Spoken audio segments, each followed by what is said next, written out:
حياتك؟ حياة بسيطة، ناخذ الحياة بطريقة أسهل. حياة بسيطة سهلة. تسليم لرب العالمين. التسليم لرب العالمين. طريق للجنة. طريق للجنة. الإحسان في حياتكم هو المعاني دون، مش كده؟ في طريقك للإحسان فهمت إيه عن الله؟ لو قلت لكم كل واحد يقول إيه اللي فهمته عن الله، وإحنا برنامجنا كله بيتكلم الفهم عن الله، إيه؟ قد إيه هو أحسن لي وأنا لازم أرد الجميل بالإحسان. قد إيه ربنا أحسن لي، هل جزاء الإحسان إلا الإحسان؟ الله. استشعار معية الله. استشعار معية الله، ربنا معايا. السلام عليكم، ازيكم عاملين ايه؟ يا رب جميعا تكونوا بخير ويجعلوا كده يوم كله رزق وصحة وسعادة على الجميع بإذن الله. ما تيجوا نعمل الطواجن اللي انتوا بتروحوا تشتروها بره بالغالي، وفي نفس الوقت تعالوا بقى نرد كده ونتكلم مع بعض في التعليقات. كانت في حبيبتي سألتني على سؤال مهم قوي، وللأسف السؤال ده هو للأسف بيخرب بيوت كتير، فأنا عايزة رأيكم في التعليقات، وكمان أنا هقول لها رأيي وربنا يهديها للرأي الصح والسليم. بصوا بس في الاول كده هوريكم التركية اللي بعملها في الطاجن، وهنتكلم مع بعض ان شاء الله في نص الفيديو ونرد على التعليقات. اول حاجة عملت ايه، حطيت البانيه معايا، ده ربع كيلو بانيه، صدور بانيه قطعتها شاورما، نزلت فيها في الطاسة دي ما كنش فيها اي حاجة غير بس مكعب صغير زبدة وكمان معلقتين زيت. بنزل بصدور الفراخ تتشوح كويس، وبعد كده حطيت عليها بصلاية متقطعة يعني متخرطة، ونزلت عليها كمان بفلفل الوان، طبعا بشوحها بقى كويس وتاخد لون. نزلت عليها فلفل اسود وبهارات وكمون وملح، تمام، وكمان ورقه لوري. الورقه اللوري دي هنشيلها مش هنحطها في الطاجن، هو بس الفراخ تاخد طعم مش اكتر. ومعلقه صغيره من صلصه الطماطم. سبتها بقى شويه على النار هاديه تستوي الشاورما، وجيت اعمل الصلصه. صلصة الطواجن اللي بيعملوها محلات الكشري بيعملوها بالتركية دي عشان يبقى ليها طعم حلو كده، وتحس ان فيها طعم مختلف عن صلصة البيت. هو ايه؟ اول حاجة بتحطي الصلصة بتاعتك في الحلة من غير اي حاجة، ولا توم ولا بصل، لا، هو صلصة في الحلة على النار. واول ما الصلصة دي تبدأ تغلي معاكي هتحطي عليها ايه بقى، هتحطي معلقة صلصة طماطم. حتى لو الصلصة عندك تقيلة ولونها احمر، لا احنا هنزودها مية كتير دلوقتي، فانا عايزة يبقى لونها اتقل اكتر. معلقه صلصه طماطم، والزيت هتحطيه، تحطي ملح وفلفل اسود وبهارات وكمون. يبقى عندك ايه، 4 توابل: ملح، فلفل اسود، كمون، بهارات. ولو عايزه تحطي سنه من البابريكا حطي، طبعا شطه لو عايزه تحطي شطه، بس انا عشان عندي طفله صغيره فما بحطش الشطه. ومعجون الصلصه او صلصه الطماطم البرطمانات والزيت. بوطي عليها بقى واغطيها، سيبها اول ما تتسبك والزيت يترفع على الوش من فوق. هتحطي فص ثوم صغير خالص، وكمان يعني تدقاه، وهتحطي كمان غطا من الخل. الاتنين دول هيخلولك صلصة الطماطم هتودي الطاجن بنفس طعم وريحة الطواجن بره في محلات الكشري. جبت الطاجن بتاعي بقى، حطيت فيه الفراخ بتاعتي اللي انا كنت عاملاها شاورما. طبعا ورقة اللوري بصوا اهو انا سايباها في الطاسة ما خدتهاش. وبعد كده هنزل بالمكرونه بتاعتي، بتبقى نيه مش مسلوقه خالص ولا حتى ربع سوا، في ناس بتسلقها ربع سوا وتحطها في الطاجن في الفرن، لا يعني هتستوي معاكي اكتر وتعجن اكتر. لا هو انا بستكفي ان هي تكون نيه كده. وبعد كده بنحط الصلصه بتاعتنا اللي احنا كنا زودناها ميه، يعني عايزه اقولك الكاتل ده انا بملاه ميه، واول ما الصلصه خلاص انا حطيت لها الثوم والخل وسبتها دقيقه كده على النار وزودت لها الميه، بتبقى الصلصة لونها خف كتير. بصوا الصلصة دي كلها كانت طبعا اقل من كده بكتير، انا زودتها الكمية دي كلها مية من الكتل. هبدأ بقى اشرب الطاجن ده كله الصلصة، وبعد كده بورق زبدة وورق فويل واغطيها وادخلها الفرن. بشغل الفرن على الاخر، يعني على درجة حرارة 250، وفي نفس الوقت ما بتقعدش كتير، يعني مثلا معاكي نص ساعة واقل كمان هتلاقيها استوت معاكي. اهم حاجه تاكدوا ان الوش بتاعك كله فيه صلصه، ما تبقاش الصلصه اقل من المكرونه، لا يبقى الاتنين في سوا بعض بس، وندخلها الفرن. بصوا بقى، كانت في حبيبه قلبي سالتني، يعني مش عايزين نقول الاسامي، بس هي حبيبه قلبي سوسو سالتني كده ان هي عندها مشكله في البيت، وللاسف المشكله دي عرضتها ان هي كانوا في خناقه كبيره وكان هيحصل انفصال، والحمد لله الامور هديت ورجعوا لبعض والدنيا بقت تمام. طيب هي ايه المشكله دي؟ المشكله ان هي ساكنه في بيت عيله، وزوجها مش قاعد معاها لان شغله بعيد، فهو بيروح الشغل وبيجي البيت كل فتره. فهي قاعده لوحدها في بيت العيله، وفي نفس الوقت يعني دايما مشاكل مع بعض، وهي متضايقه وللاسف مش عارفه ان هي ايه تبقى فرحانه في بيتها. فهي بتسالني تعمل ايه، هل ان هي تاخد مكان تعيش فيه مع جوزها جنب مكان شغله وتسيب بيت العيله، وفي نفس الوقت هنا هتبقى بعيده عن اهلها متعودين عليها جدا، وفي نفس الوقت قريبين منها وهيوحشوها كتير. فهي مش عارفه لو فضلت في بيت العيله هتبقى قريبه من بيت والدتها وهتقدر تروح لوالدتها دايما، لكن لو راحت في بيت جنب مكان زوج شغلها للاسف هتبقى كده بعيده عن مامتها. فهي كانت بتسالني تعمل ايه. بصوا بقى، انا كان رايي الصراحه هقوله لك دلوقتي، بس بصوا الطاجن انا خلاص طلعته من الفرن اهو، برش عليه بقى رشه من فوق كده فلفل اسود بسيطه، وكمان رشه شطه انا حطيتها، انتوا ممكن تحطوا الشطه في الصلصه، انا بحطها هنا كده علشان ايه، يعني باخد المكان اللي هاكل منه انا واحمد واحط فيه شطه، واسيب كده مكان ما فيهوش شطه علشان جنى. وخلاص، الف هنا على قلوبكم كده. لو انتوا لسه هتعملوا اكل النهارده فدي فكره ان انتوا تعملوها او تعملوها بكره، حلوه جدا.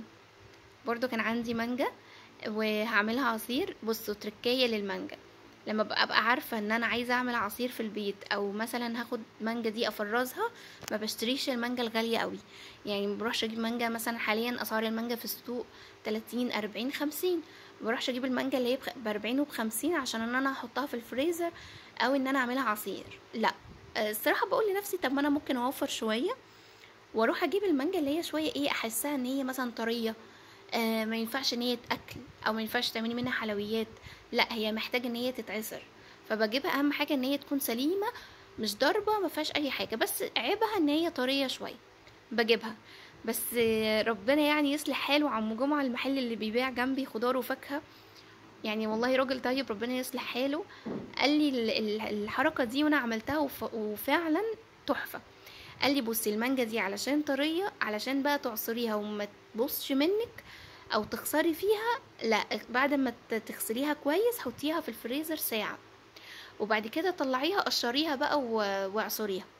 فعلا لما تعملي كده هاتي المانجا بتاعتك اللي هي طريه شويه، اغسليها وحطيها في الفريزر، وبعد ساعه طلعيها هتلاقي القشره بتطلع كده، عارفين ورق الزبده، هو ورق زبده خفيفه جدا وما خدتش خالص معاها من اللحم، ولا بقى المانجا اتهرت في ايديكي ولا الكلام ده. فكره حلوه، جربوها. خلاص ظبط لنا بقى ان احنا نشرب العصير وندخل على غسيل المواعين. بصوا واحنا بنغسل المواعين كده بقى تعالوا اكتبوا لها انتوا رايكم تعمل ايه، وانا كمان هقول لكم رايي.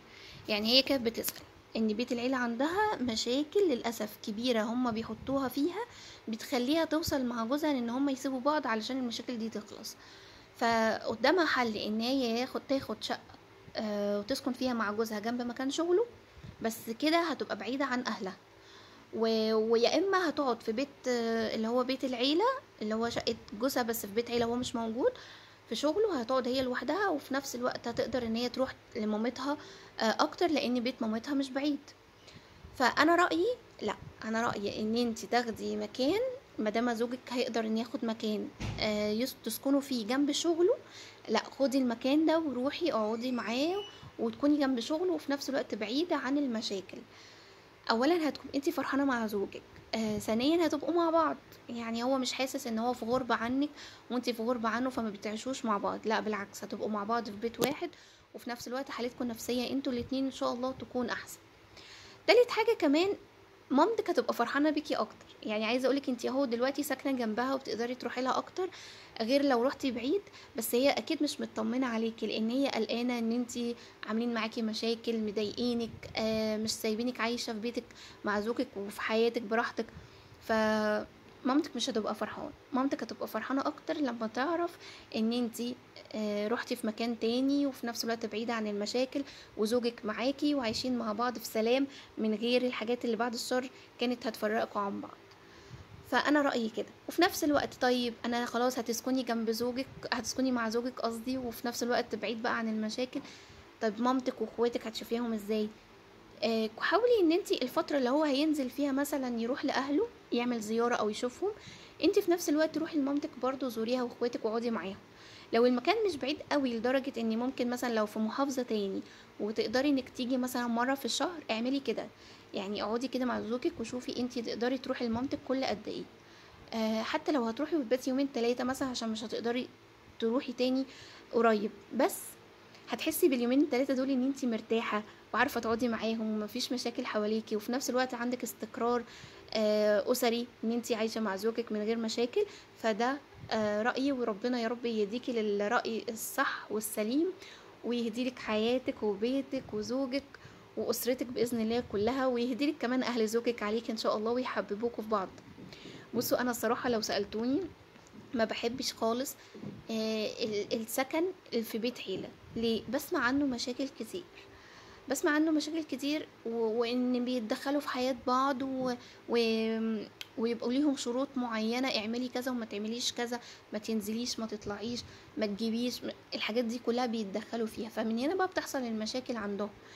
فما بحبش كده، لا، بحب ان يكون كل أسرة ليها مكان منفصل، وفي نفس الوقت بيتجمعوا في زيارات عائلية مع بعض كل فترة، ده الحلو.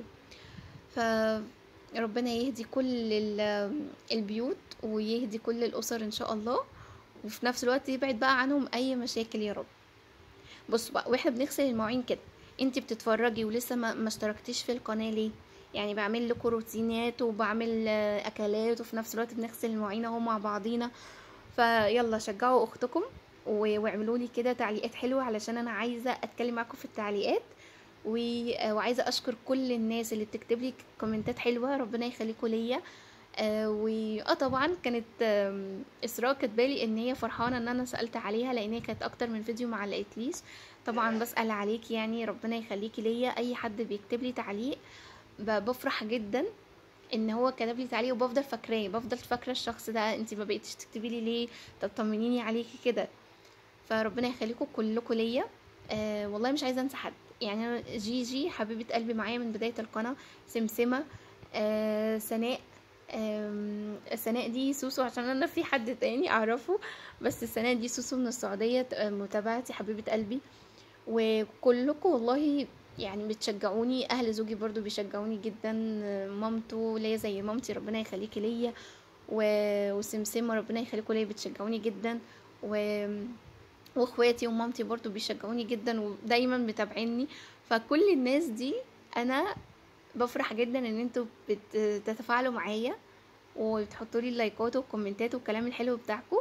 ويلا نكمل بقى الفيديو ده ونشوف ايه انتوا عاملين ايه في الايام دي. بص، عايزه اقول لكم حاجه، انا عندي في المطبخ اكتر حاجه بتضايق منها في يومي هو فكره ان انا هعمل اكل ايه.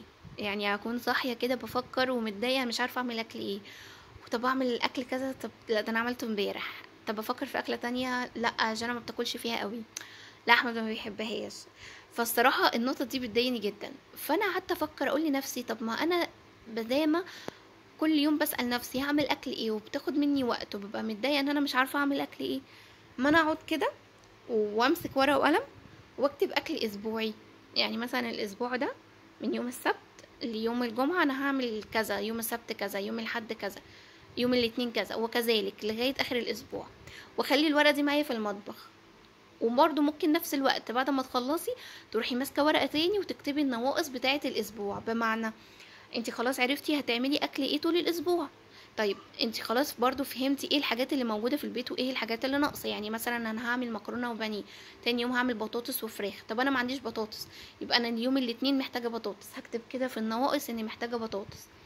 تجمعي النواقص بتاعه اكلات الاسبوع، تجيبيها مثلا في اي وقت هتنزلي فيه، يبقى انت كده شفتي من قاعده واحده عرفتي هتعملي اكل ايه طول الاسبوع، وكمان عرفتي النواقص بتاعتك طول الاسبوع. اعملوا الفكره دي، حلوه بجد، حلوه قوي، مش هتاخد معاكم وقت، بس هتريحكم كتير طول الاسبوع. وبكده الفيديو بتاعنا النهارده خلص. اشوفكم في فيديو جديد. شكرا ليكم وشكرا للمتابعه. باي باي.